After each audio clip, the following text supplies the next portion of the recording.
Միքայել Հաջյան Արցախից բռնի տեղահանված քաղաքացի կրթական մասնակցությամբ հայոց լեզվի գրականության ուսուցիչ, բայց լրագրող եմ մշտապես աշխատել ավելի քան 50 տարի ընկերն եմ։ Ես պատերազմում Արցախյան ազդամարտում ապրիլյան քարորիայի ժամանակ կորցրել եմ իմ ավագ որդու Նորար Հաջյանին, ապրիլի 4-ին է զոհվել երեկոյան Թալիշի դիրքերում, իսկ 20 թվականի հոկտեմբերի 6-ին կրտսեր որդիս Երվանդ Հաջյանն է զոհվել, երկու որդի եմ ունեցել, երկուսից էլ ես զրկվեցի, ցավը իհարկե խորն է, ինչ որտեղ անտանելի, բայց որպես տղամարդ ես փորձում եմ դիմանալ, որտեղ թորներ ունեմ հանուն նրանց։ Հավատացեք, ես մարդկանց ներկայությամբ չեմ լացում, չեմ ողբում։ Ընդհակառակը ում հանդիպում եմ, անմիջապես ժպտում եմ, մարդիկ կարծում են, թե ես ժայռ եմ, չմտածելով, որ ես էլ իրենց նման միսու արյուն եմ։ Կսկիցը իմ մեջ եմ պահում, բայց իմ ժպիտով փորձում եմ մարդկանց ուրախություն պարգևել, ուրախություն նկարել նաև նրանց դեմքերին։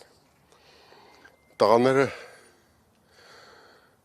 կամավորականներ են եղել, աշխարհազորայիններ են եղել։ Ավագ որդիս 16 տարեկանից մենք դեռ Երևանում ենք այդ ժամանակ ապրում, 16 տարեկանից գնացել է լծվել ազատամարտին։ 13-ին դերևս մաս չկար, աղվա մազ էր ավելի ճիշտ, եւ նա գնացել ու մինչև պատերազմի ավարտը մասնակցել է մարտերին, տարբեր ջոկատների կազմում, ապա եւ պատերազմից հետո մի քանի ամսով դարձյալ իրեն ջոկատեն ուղարկել են Թալիշի դիրքերը, որպեսզի նորակոչիկներին սովորեցրել դիրքապահությունը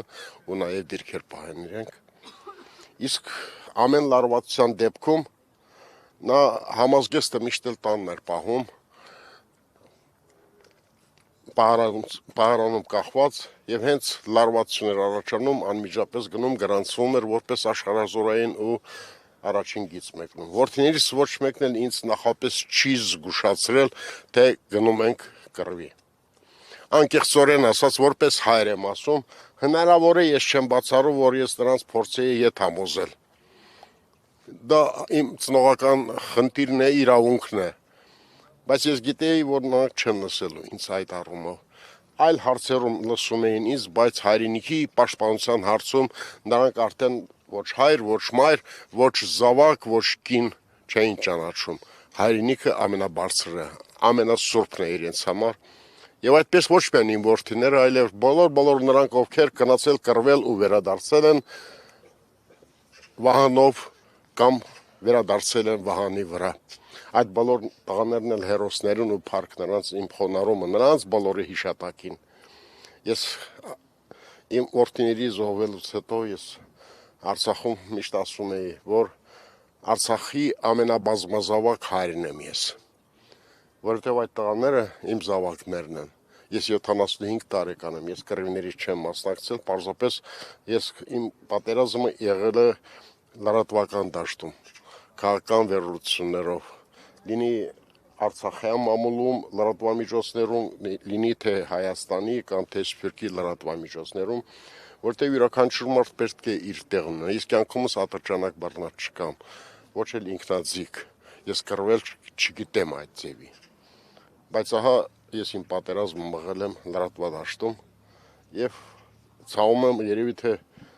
լավ չեմ կռվել։ Երևի թե լավ չեմ կռվել, որ ահա այս վիճակին ենք հասել։ Ապրիլյան պատերազմը քարորյան հերոսամարտ էր։ Ապրիլյան պատերազմը ըստ իմ համոզման 20 թվականի սեպտեմբերյան 44-օրյայի նախադեպ սցենարն էր, որը չհաջողվեց, չիրականացավ, որովհետև մեր տղաները հզոր էին այն ժամանակ, առավել քան հզոր էին, տղաներ նկատում եմ եւ Արցախից, եւ Հայաստանից, եւ Սփյուռքից համախումբ էին ու կարողացան դիմագրավել բոլոր սադրանքներին։ Գիտեք, թշնամու դեմ կռվելն է որքան էլ դժվար, բայց այնքան էլ բայց նաև դյուրին է ինչ որտեղ գիտես դիմացդ է, բայց երբ սադրանքը իրականացնում թիկունքում ինչ որ մեկը յուրայինը, այդ դեպքում արդեն զինվորը չի կարողանում կռվել։ Եվ մենք փաստորեն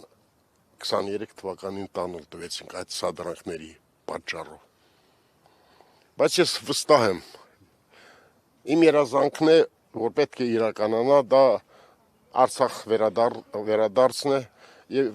առաջին հերթին ես պետք է խոնարհվեմ իմ զավակների եւ բոլոր այն նահատակների շիրիմներին,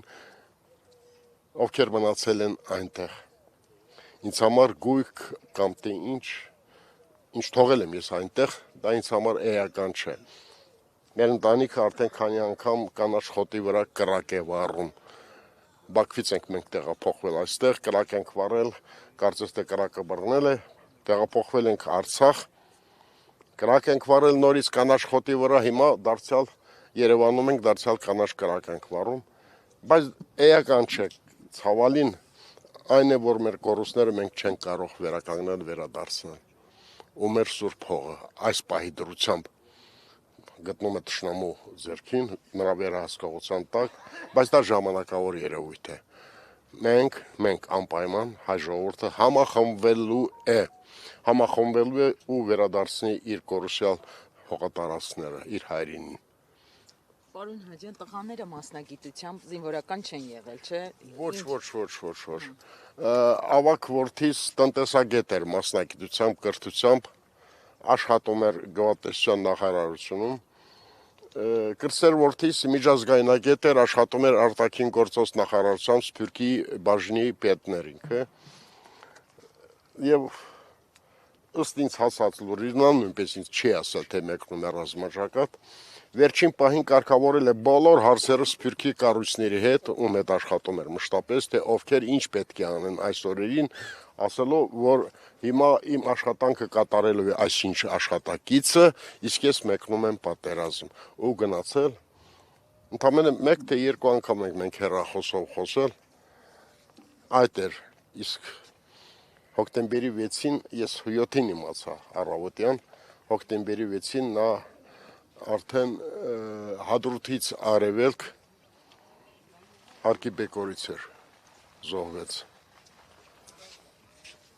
Ցավոք,